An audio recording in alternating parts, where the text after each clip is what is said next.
A mastermind is a small group of peers who have similar interests and similar goals who get together to help kind of throw ideas off of one another, get feedback, and share tactics.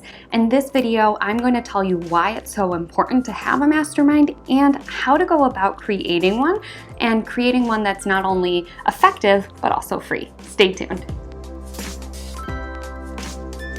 Hey, I'm Lindsay with Mind Money Balance. I talk to you about all things related to getting your mind and money in balance.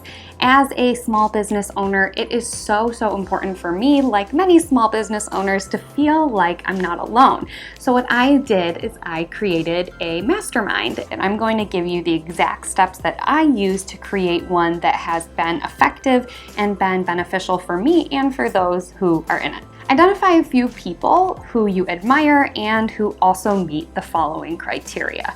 First of all, don't identify too many people. A small group is better. You don't want just 2 or 3 people because that can be a little bit too small. My particular group has 5. I think anywhere from 4 to 6, maybe even 7 people is a really good number so that everyone can feel like they have time to participate in the group and the group doesn't feel too big where you feel like you're kind of drowning in the background or where you feel like you can't have your voice heard. Make sure you choose people who are in a similar stage of business.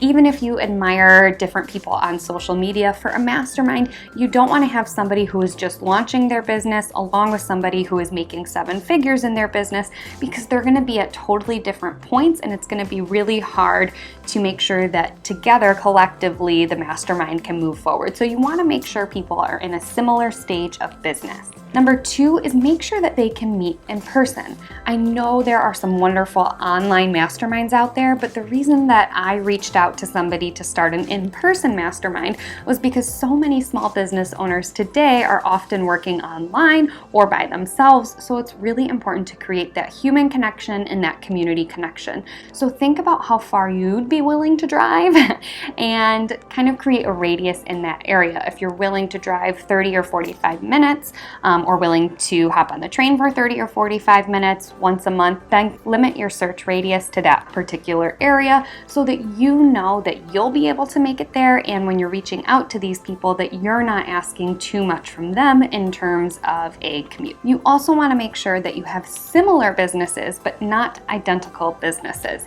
You don't want a whole group of people who are all ice cream truck owners in the greater Chicago area.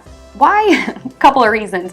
One, you're going to be giving each other a lot of ideas that you've already heard and probably tried. The other reason is that when you're in a specific industry, the whole point of a mastermind is to get ideas that you might not have heard of or you might not have tested out. So if you're with a group of people who are super identical or super similar in their business model, you're not going to get a ton of flexibility there. The other thing is that you want this group to be collaborative. You don't want it to be competitive. So if your businesses overlap too much, that can create a sense of trying to hold things back because you want to make sure that your business succeeds. And in a good mastermind, you want to make sure that you are comfortable enough sharing everything and giving true quality feedback so that everybody in the group can succeed. So let's take an example. Let's say you create a mastermind around people who all have businesses in the green space, but you have a range of people who work in that green space. So for example, you might have a business owner who sells composting kits to homeowners. Then you also might have a business owner who works with small companies to help them meet different goals to help their small company be more eco-friendly. That is an example of a type of theme that works together without kind of competing with one another. Once you've identified a handful of people who are in a similar stage of business, who are kind of similar to what you do but not identical, then now is the time to reach out. Reach out via social to kind of gauge interest. I know it can feel a little bit weird via social, but that's the reality, is most of us are connecting with each other through Facebook messaging, through Instagram DMs, and that's okay. The whole point of social media, in my mind, is to actually use it to be social and to connect. So reach out to those people who you've identified as being interesting business owners that you think would be good to connect with in person for a mastermind. Once you've reached out, engaged interest, then it's time to connect and agree on some of the logistics. So for my particular mastermind, what we did was we said, okay, let's try 6 weeks.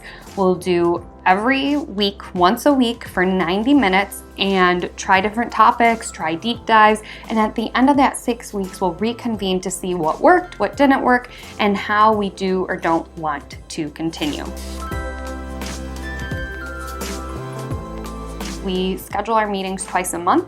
One of them is more of a workshop style or skill sharing style, and then the other one we each take turns, about 15 or 20 minutes each, kind of sharing something that we're stressed out with in our business, or that we need feedback on, or that we're planning on launching and want some guidance.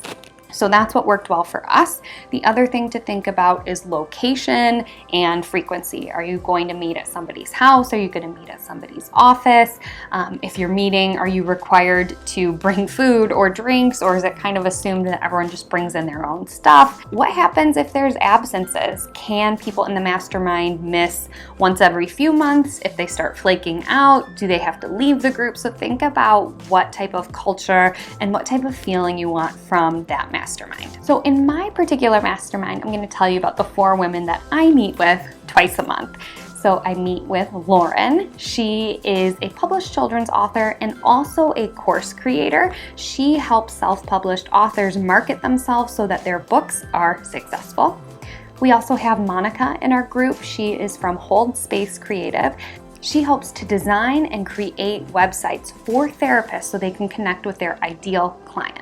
Also in our group is Ida. She has a shop full of handmade goods that she personally sources from various places to make sure that people can bring items into their home that are handmade and that have a story, and to help create that sense of being home. Julie, who is a career pivot coach, and what she does is help people who are in unfulfilling careers either pivot to careers that feel really good for them or find ways that they can be more fulfilled in their current career.